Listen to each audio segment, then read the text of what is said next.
Hello, let's get it started. Well, it's already started, so let's get it. Wow, that was smooth.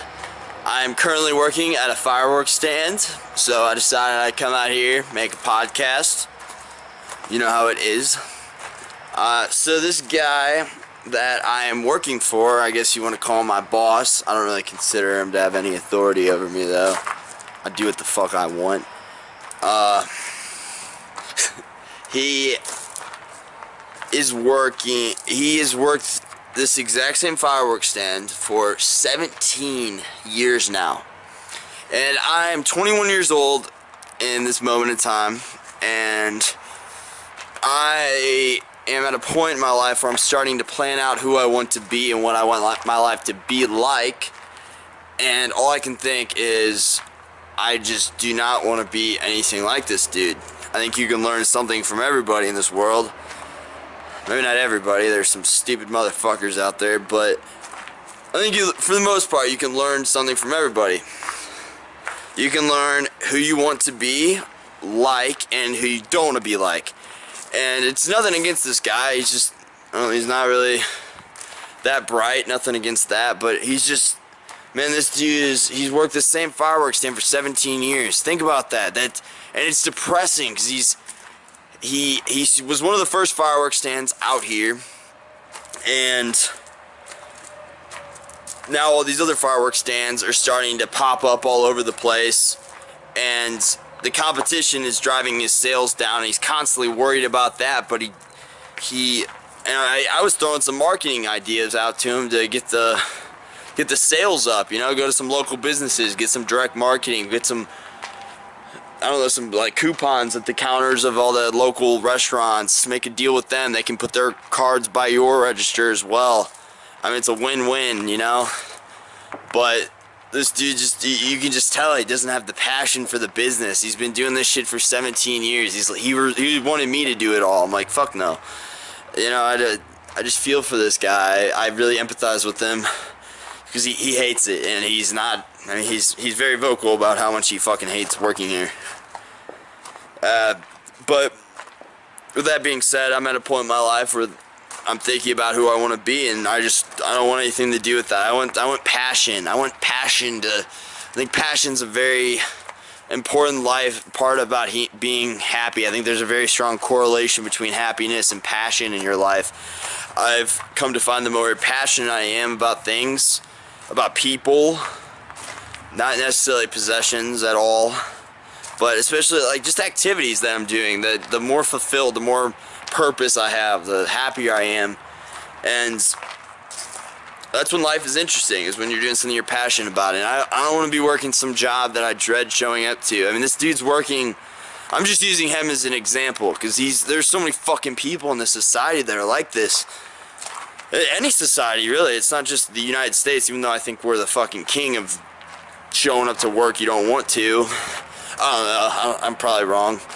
But, you know, that's not going to be me. I'm going to show up to work because I want to. It's not going to be a job for me. It's going to be fun.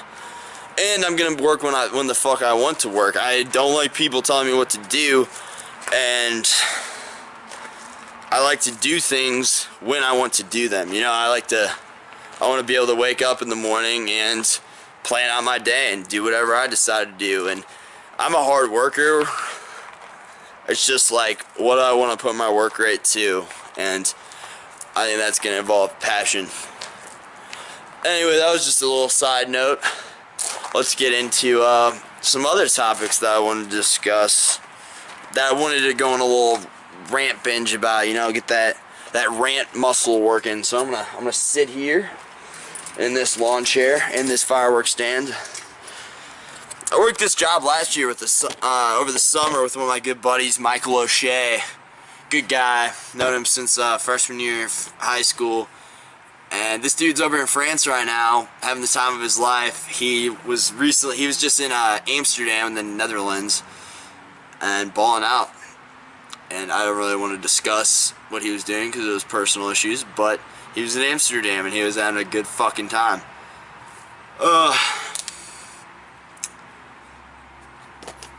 This is a chill job though. I mean, I'm working 12 hours. It's minimum wage, but it's a good little summer college job, you know? It's paying the bills, and I'm basically found a way to get paid to sleep, and I'm about it. I'm about it. I can work by day if I want to. I can do a podcast by day. I can call your girlfriend by day. That's an option in my arsenal. Okay, so I'm in the mood to got a little notepad thing, things I want to talk about. I am in the mood to talk about my trip last summer because my trip last summer changed my life forever. And since we're already on the topic of how I want to live my life, might as well continue that into what my trip last summer taught me about how I want to live. What the past has taught me about how I want to proceed and live the future. Because when I travel, my preference on traveling, and first time I ever did this was last summer, is I like to gain perspective on the world. I like to kind of realize, I like to see the differences in different cultures and all that whenever I'm traveling. I don't like to travel just to get away from life. I don't see traveling as an escape. I see traveling as an opportunity to learn about the world, to experience new things, and I guess I kind of see it as an escape to kind of see new beautiful things. But I think a lot of people just see it as spending a few days away from their normal life, because their normal life is so miserable that they don't want to deal with it. But so long story short, I met two good friends, Harry and Zach.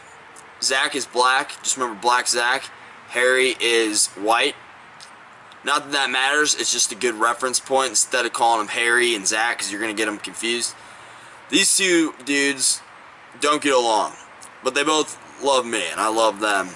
So I'm like the middleman. They're constantly putting me in the middle of their confrontations. It's very fucking annoying, but I put up with it because they're both two of the coolest fucking dudes I've ever met in my life. And so we meet, hang out like all the time throughout the semester. This time last year, spring semester of 2016. At the end of the semester, we're like, fuck it, let's go on a road trip. We're about to go on the road trip, and the dude that's driving us backs out like a week before. And he doesn't do this like a man, he does this like a fucking vagina. I like the guy, I like him a lot, he's a cool dude. But this was a bitch move, and I told him this was a bitch move. I was very clear that this was a bitch move because it was a bitch move. He backed down on us. He never sent me any text like, bro, I'm so sorry, I really wanted to go, but I can't. No, it was just no reply. Hey, I'm gonna ignore this motherfucker and just pretend that he doesn't exist, because that's what I'm gonna do instead of just being a man about it and saying, hey, I'm unable to make it. I apologize. No apology, just no fucking nothing. Anyway, from St. Louis, we started in St. Louis, that's where my home is right now, as of currently. It's where I'm temporarily staying, even though I've been here my entire life, for the most part.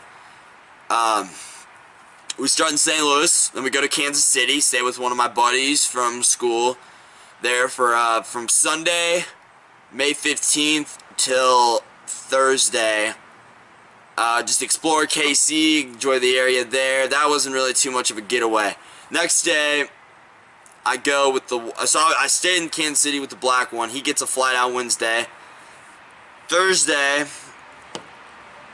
you know what? I'm not going to explain this entire trip. I'm just going to talk about what I learned. And I'll go into a little bit of where I went, and then I won't give any details though. Maybe a few. I'll tell a few stories, because there are some badass fucking stories that happened. So we start in St. Louis, then we go to Kansas City. We go from Kansas City to Denver, Colorado, to Colorado Springs.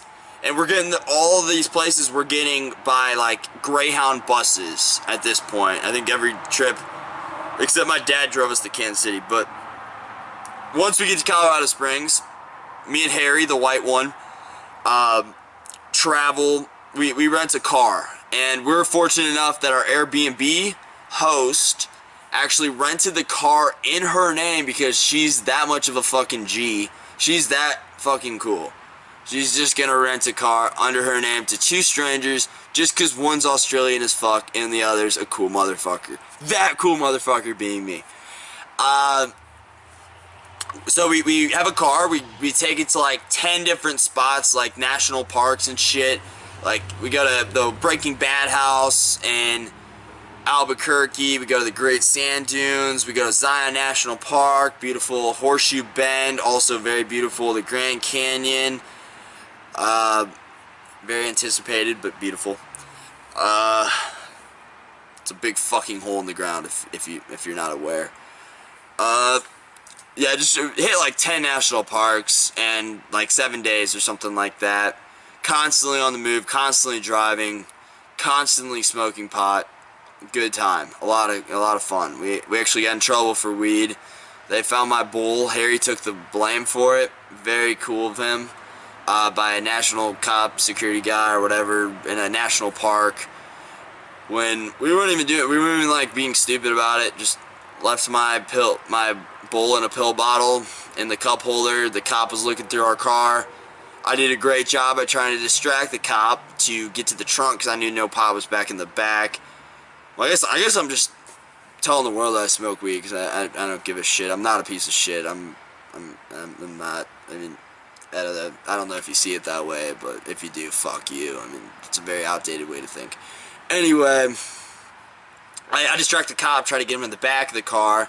I'm looking through the back, like, and he comes to the back, very nosy motherfucker. He's like looking around with his little flashlight, even though it was bright, it's day out, he didn't even need a fucking flashlight. And, yeah, I'm looking around in the back while I try to get Harry to get inside. Distractions, thought it through. Doesn't work. We get in the car. While we're getting in the car, sweet talk the shit out of him. We played it very cool. He grabs Harry's door, forces himself in there and says, "What's that?" So I guess he had to wait till, I don't really know the law with that, but I'm assuming he had to wait until the car was actually open. The car door was open. Then he just fucking stood there and stared at it, and then we got in trouble. We got like a $250 fine that Harry took. Even though he had most of the pot, I had the bowl, and I guess it was my mistake. It was probably equally both of ours, but he was cool enough to take that because he knew I didn't have much money. I did this entire trip, keep this in mind, in like $1,200, and that's including a plane ticket. And I mean, that's all the hostels, all the food, all the Greyhound buses. Main expense was the plane ride from San Francisco to St. Louis, and the other main expense was the Greyhound buses. I made a fair amount there. Anyway, so Harry and I eventually get to Vegas. We spend like 2 nights in Vegas, and we meet these girls a few days prior to being in Vegas at a national park. We get these girls' numbers, we keep up with them, we meet back up with them in Vegas because we find out they're 2 German girls. We find out that they're going to be in the same spot as us, going to all the same spots as us. We're like, hey, fuck it, we'll travel with them. Meet back up with them, stay in the same hostel in Vegas, hang out with them for a night. I thought they were cool then. Then we end up riding with them because we dropped the rental car off in Vegas. And we ride with these 2 girls. They annoy the fuck out of me. They were just very close-minded and annoying. I didn't like them. So we ride from Vegas to San Diego. We also got stopped by Border Patrol in the middle of it. And I was chill as fuck because they're all fucking foreigners, scared they're gonna get kicked out of the country. Because we told the Border Patrol, we were very honest with them and told them we had like an ounce, or we had like a half O or something like that. And they were like, oh, they just let us go. They saw the weed. They're like, all right, cool, that's whatever. I mean, it's California, you know. Nobody really gives a shit over there. They were looking for like murders or bodies and heroin, like pounds of, if anything. And so anyway, we get across the border. We get to San Diego. These girls pissed me off to the point I didn't talk the last 2 hours of the trip or something like that. I was done. I was DUN done, man. I was fucking pissed. I was heated. And I decided to get out of the car as soon as we get to Coronado Beach and just fucking walk. I'm like, fuck these people. Not Harry, but fuck these girls, man. They suck. I just got out, grabbed half my shit, and just left. Coronado, if you don't know, is a island right next to San Diego. San Diego's here, Coronado's here. There's a bridge connecting the two. I didn't know that. I didn't know where the fuck I was. All I knew is I was annoyed with these two German female individuals. And I talked some shit about World War II. Very stereotypical American. I get so mad. I had an American flag that I was like getting around everybody I met on the trip. I'd have them sign it. And I had that shit used as a blanket, or as a pillow, what am I saying? As a pillow, a neck pillow, and I had an American bandana tied around my head. I was like, fuck you, USA, bitch. I was so mad. They were just, I don't know. Don't want to get into that. So I get out at Coronado, just walk around, don't really know what to do with my day from there, because I discover after about an hour of walking around that it is an island, and I don't know how the hell to get back to San Diego. So I start nervously eating all my food. Within an hour or two, I ate like 9 granola bars. Those 9 granola bars were good. That's unrelated though. They were like I think it was like sweet and salty or something. Fantastic. Great addition to my nervous eating. But anyway, I'm over there. I'm like, fuck, how the fuck do I get back? Contacting one of my buddies, trying to get me to like download Lyft or something for like a free ride. Try to figure that out. My phone dies while I'm trying to do that. Then I have to go find a charger. My phone just keeps dying and dying and dying. I'm stranded over there for like 4 hours. I get to the point that I'm just pissed off because I'm already angry, and then this anger is just going in a negative spiral. And at the time, I wasn't emotionally intelligent enough to really figure that out. I guess I kind of was, but not as well as I would have handled that situation now. But it was a learning experience, and that was probably why I can handle it better now, is because I learned from the emotions then. Anyway, I start walking across this bridge, just going for it. Just said, fuck it. There's probably a sidewalk. There was not a sidewalk. I come to find out. Luckily, to my luck, this guy who's in the Navy pulls over on the side, and he's like, hey man, do you need a ride? I'm like, yes, I absolutely do need a ride if you're offering them. And he's like, yes, let's get in. I'll take you wherever you need to be. I'm like, I have a hostel downtown San Diego. This guy takes me out. We hang out in San Diego and hang out there for a few nights. Ended up partying with some Irish people that night in the hostel. Like, I think it was like 15 of them. They were all staying in the hostel together. Met some Irish girls. Also met some Irish guys, if that's worth mentioning. They were cool. They were cool guys. They're crazy. Those fucking Irish people they're wild, man. They're crazy dudes. And they like to drink. I wasn't 21 at the time, so I walked to a bar with them, get denied. Then I see across the street, there's this African American individual who decided to commit his life to a brand called Make Way or something, or Make Room, and he was selling hats outside of some restaurant or something, and he was very passionate about his brand, so I decided to see what the sales were like. So I stood with this guy for about 2 hours, and he did not sell a single hat. He tried to sell me a hat, but I was on. Oh, he did sell a hat. He sold a hat to one of his. He had like 6 guys standing around him, like I guess you call them like groupies or something. I feel like that's not the right term to say it, but he had his buddies standing around him. One of his buddies bought a hat, so that was a lie. He did sell one hat, but it was funny just seeing him try to get all these people's attention walking down the street, and just nobody gave a shit about his hat brand. It was funny, but it was also kind of depressing because you could kind of tell this guy put all his eggs in one basket. But I was willing to help him out. I'm like, you know what? You got a lot of black dudes standing around with you. I will make this a little bit more evened out, a little bit more diverse. So I stood around with him, and yeah, I think there's one other white guy there, but we had a crew, man. We had a squad, and we did our best to sell those hats. I tried to promote them as well to my abilities as I possibly could. Still unsuccessful though. Anyway, long story short, I get back to the hostel. We leave the next morning.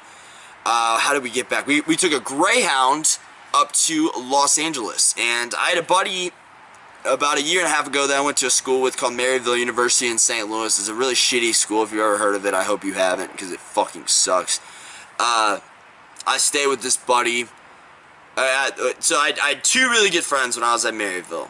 That was the only good thing that really came out of that experience, besides a lot of soul searching and a lot of, I guess, figuring out about, I had some depression issues I was dealing with and trying to overcome that battle constantly, that constant struggle of depression. If any of you have ever been at that point, that situation in your life, figured out a lot about myself, so I guess some good came out of it now, looking at it in retrospect. But I had two very good friends, and not to get too deep right now, but I had two very good friends who, one's name is Steven, one name is Isaiah, and at the time, Isaiah would have never known this, but that semester I was suicidal, and I was like I was thinking about it a lot.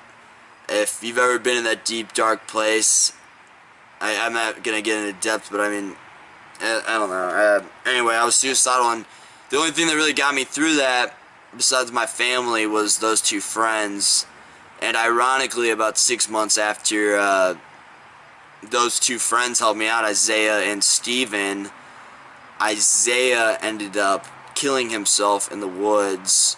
And yeah, like I said, not to get too morbid with you, but the irony there is that the person who really helped me out the most with my depression, my suicidal thoughts, was Isaiah, who is now dead to suicide, and rest in peace, buddy. I mean, he was just the most upbeat, charismatic, personable, gregarious, just a great all-around human being. He was a really good guy, man. It was very surprising news. If I had to vote one of my friends not to kill themselves, he would have been towards the top of that list, even though I've never put too much thought into something like that.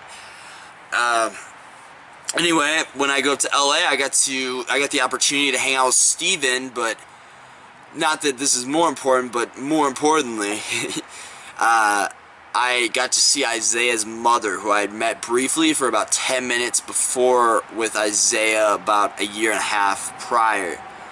And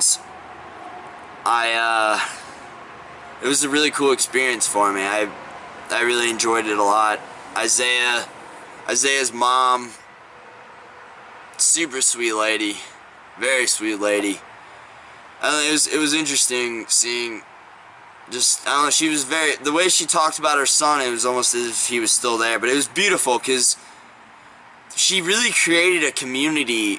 Like her son may have passed away just a few months prior. I guess it was about 8 months after he had killed himself, and there was a community that was supporting her, and it was so beautiful to see that, because Steven, another one of Isaiah's best friends named Ari, and like 2 or 3 of his other friends, really good friends, growing up from Southern California, were around the area at the time. And we all ate dinner together, and his mom cooked for us, and we all got to really support her and talk, and I don't know, the joy that we brought her to it was almost, I don't know, it was a really beautiful moment in my life. Really, really beautiful experience. And anyway, we leave Los Angeles. The next day, I think we walked around, saw a ton of shit, like basic LA stuff, like the Hollywood sign, and saw a view over LA, which is very fucking polluted. Probably not nearly as bad as China, but that was something that really blew my mind about LA. It's a very overpopulated, dense population all in one area. Apparently, back in the day, there were before any people were there, it was always a notoriously very like dusty area, and the pollution maybe kind of mixed in with that, so it probably looks worse than the air quality actually is. But that goes without saying that, I mean, it's undeniably not good, and I don't know, that's how can you say climate change isn't real? Anyway, the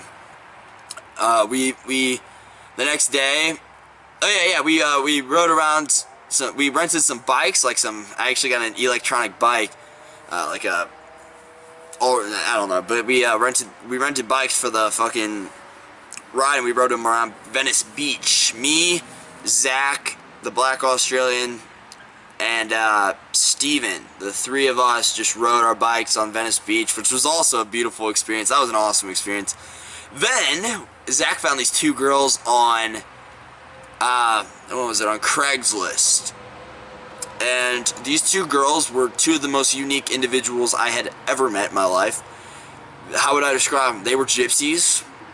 Never met a gypsy before. Cool experience. Enjoyed talking with them. And they were strippers. Also never met a stripper before. So this is like a combination of human that I had never met before. And it was interesting to talk with them. We smoked a joint and discussed topics. One of them is Instagram famous. Kind of about as many as I had at my peak of Vine. I think she probably has more than I do. She got a lot more activity because women tend to do better on visually oriented platforms like Instagram. But anyway, yeah, I think she had like 20,000 or fucking whatever. She's actually pretty hot too. But we dropped the hotter one off, and we ride up, and this girl's telling me all about crystals and stuff like that. Apparently you can meditate with crystals, and I ended up buying some crystals the next day. I don't know, it was kind of cool. I don't think they fucking work. Apparently there's some science behind it. I don't know if it's actually been debunked or not. Something with the vibrations, the crystals. I don't know, I'm kind of into that. I think it's possible, kind of plausible. Probably sounds kind of outlandish to some of you listening out there, but yeah, I don't know. I think it makes a little bit of sense. Anyway, we, this gypsy stripper lady, very nice, classy lady, even though she's a stripper. I don't judge. I'm not, who can I judge? Drops us off at about 4 or 5 in the morning. It says, "Deuces, nice meeting you." And I said, "Nice meeting you, young, classy stripper lady." And we get out and we start looking for a hostel. So I'm walking around at 4 a.m. in the city of San Francisco with my Australian buddy, just going door to door with like 50, 40 pounds on our fucking backs, just looking for a hostel to stay at. We go in one, and we meet this guy. He says, "No, unfortunately we can't." We go to like 4 or 5 others, can't figure out. By this point we walked like a mile or two, probably closer to a mile, and couldn't find a single fucking hostel. So we end up sleeping in the lobby of the first one we went to for like 2-3 hours. The next day I meet the guy who's running that desk at that hotel, who was a gay guy from the city. He lives in Sacramento, but he worked at the hostel in San Francisco. And at the time I didn't know this dude wanted to fuck me, but this guy wanted to fuck me. And so, dude, I was completely oblivious. I don't know. I guess he thought I was gay, and I don't know. I don't know. I just thought we were hanging out as buddies, but I guess it was more to him than that. I kind of know how women feel in those situations when they friend zone somebody, because I had to friend zone this motherfucker. And we where are we? Yeah, we walk around the city of San Francisco for all fucking day long. We wake up at like 8 a.m. We're out. We're just walking around. What do? Trying to think. We went to a ton of different places. One of the coolest experiences was we went to Haight-Ashbury, where the hippie revolution actually started in the 60s. Which, not that I'm a hippie by any means, but I found the hippie revolution to be kind of fascinating. I like watching documentaries like regarding that, not just about the hippie revolution, but I thought it was an interesting movement. Like I said, I can't judge. And we walk around there. It's very hippie, very, very open-minded people. Probably a little too open-minded compared to myself, but I'm enjoying it, you know. I'm enjoying the culture a lot, and we see a lot of homeless people that are like hippies that just don't give a fuck. I had a knife in my pocket. I was fucking ready for anything, just in case. You never know. I'm not scared of conflict, but I'd prefer not to have conflict. We're walking around Hyde-Ashbury, meet up with some girls that he met. They were probably the most hippie girls I've ever met. They weren't hippie girls, they were slightly hippie, which I found attractive. I enjoyed that aspect a little bit, maybe a lot of it, I don't know. But the downside of hippie girls, slightly hippie girls, was that one of them did not shave their legs, as I looked down and noticed. Very bizarre mindset, but anyway, yeah, I didn't fuck with that. I didn't like that. I'm not gonna be discreet. I'm not gonna hide that. That was fucking just repulsive. You got a gender role. Not that I'm all about gender roles, but you gotta shave your fucking legs, bitch. So I hang out with these 3 girls with the gay dude. So I'm the only one that likes girls in this situation, which is unique, I guess. I was hanging out with 4 bitches, basically. Because this dude now is a cross-dresser. So I'll probably never talk to him again. But he was a cool guy to hang out with for that day. And that was one of the greatest days of my life. Maybe. Yeah, it was up there. It was a fun day. It was a lot of fun. And then we ended up like smoking a joint with them, hanging out with them. We met some crazy Irish people on the bus. Then we went back to the hostel and passed out there. The next morning we wake up early. Zach, the Australian buddy, we walk around with him. It's me, the gay guy, and Zach, and we're all just chilling, straight chilling. It was chilling. It was a chilling experience. Very, very chilling. Yeah. So look at this bomb ass salad, man. That is a salad and a half, bro. Anyway, I'm ready to eat that. I'm getting hungry. I'm probably gonna stop this and eat that shit and then eat that salad. You can't even call it shit. That is too goddamn nice to call shit. That's good quality food. It's even good for you and shit. Anyway, where was I? Oh, yes, we hang out with those guys. Wake up the next day. We decide to walk around. I'm not gonna get into details. Well, I'm terrible at winking. But we walk around, and I'll probably end up telling eventually the full truth behind this story, but at this moment in time I'd rather keep it private. We walk around, and we go to a bar and get a $9 beer in the city of San Francisco. Dude, this was a $9 beer. I'm a frugal motherfucker. That pissed me the fuck off. I was not happy about that. That was $9 for one fucking beer, man. And anyway, we chill there in the bar for like an hour. We're goofy. We're having fun. In Chinatown. We decided to walk more around Chinatown. I buy my sister, my family some shit from San Francisco. And then we're walking, and we just see this mob of people. Just a mob. And I'm like, the first thing I thought, I was like, holy shit. There's a famous person or a terrorist attack. So I was thinking, I just assumed Justin Bieber. I don't know why. I just figure, I'm like, nobody freaks out this much for anybody except fucking Justin Bieber. It wasn't Justin Bieber. It turned out to be Bernie Sanders, and this was like 10 days before he got knocked out of the 2016 Democratic primary, before Hillary, crooked Hillary, corrupt Hillary. Holy shit, I thought I saw somebody in the back. I was like, there's no motherfuckers around here. Wow, I saw it on the camera too. I'm just paranoid. Before crooked Hillary, yeah, so it was Bernie Sanders walking down the street, and we were just going crazy. We're like, no way.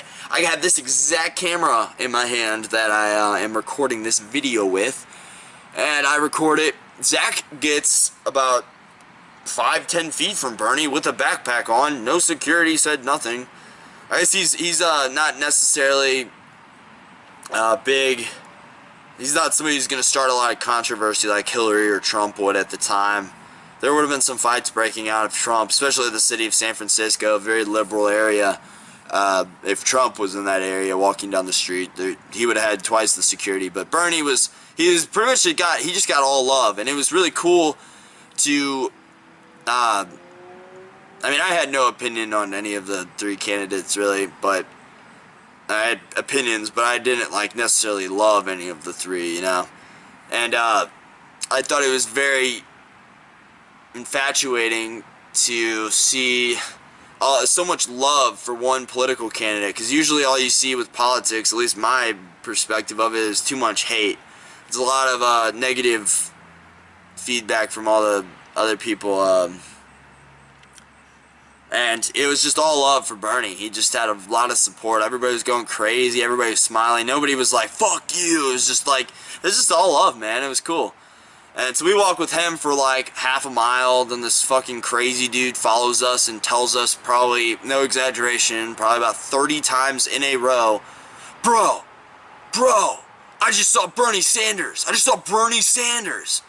And I was like, yeah, we all saw him. Like, by the end of it, I was just like, get the fuck away from us, man. Like, we all saw Bernie Sanders. Like, I was freaking out for a little bit. I was agreeing with him. I'm like, yeah, we just saw Bernie Sanders, because it was very surreal. It was, unlike any experience in my life. I've never really seen somebody like that in my life, like, especially a political candidate. But, this motherfucker followed us for probably a half mile, just saying, dude, I just saw Bernie Sanders. And he looked like he did probably some crack cocaine. Not at the time, but he looked like he definitely had done at some point, not to judge. But I think there were some strong indicators in his personality and his facial construction that he was a cracked out motherfucker, or at least cocaine, something. He's been on some hard drugs, man. And, not to judge again, but this motherfucker was crazy. And, yeah, long story short, I get a taxi over to the airport, get a plane ride back at like 4 or 5 a.m., and I'm back in STL the next day. It was a trip of a lifetime, but let's get into what I learned on that trip. I got some more stories on top of that, like some good ones. I spent the night in a cave on top of, I think it was Pikes Peak, and it was, I don't know, whatever the Manitou Incline in Colorado Springs, Manitou Incline leads up to. I just went in with the intention of fucking spending the night up there, and I met some dude up in the woods at like, I think it was like 1 or 2 a.m. My phone was dead, so I didn't really know, and spent the night with him. He was a ex-meth addict. He lived with his dad at 35. He was completely bald, had a goatee down to his nipples, and he was a ninja. He was a self-proclaimed ninja. That was probably the best characteristic about him. Oh, he's also a very large conspiracy theorist. I love conspiracy theories. They're kind of addicting, but these were the most outlandish fucking things I've ever heard in my life, man, and I don't know. He was in a ninja club on Facebook, too. But what did I learn? Let's get into what I learned. I learned the freedom of not being trapped down to responsibilities all the time, like school and work and all that. That you just wake up and you just seize the day, man. You just kind of say, you know what, I'm going to do whatever the fuck I want with my day today. That's what I'm going to do. That's what I choose to do. And you got a car, and you got 24 hours, and in 16 hours of sunlight, you get to do as much as you can in one day, and it's all recreational. You get to have as much fun as you want. The only thing, I wish I would have more money, like a little bit more to spend. I still would have been frugal regardless of how much money I had, but there were a few experiences. Like, we could have rented a Lambo for like $100 an hour, which I totally would have done. Totally worth it. And yeah, I did some other cool experiences, some other really cool, awesome times. I don't know, it really opened my mind to a lot of things.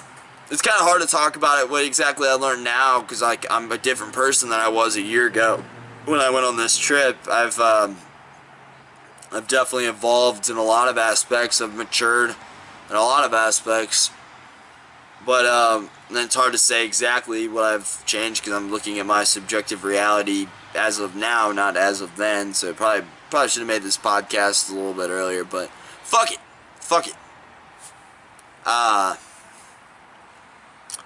Yeah, I can't really think of what else I learned. I mean, I guess I've learned that the world's a lot bigger than your immediate world around you.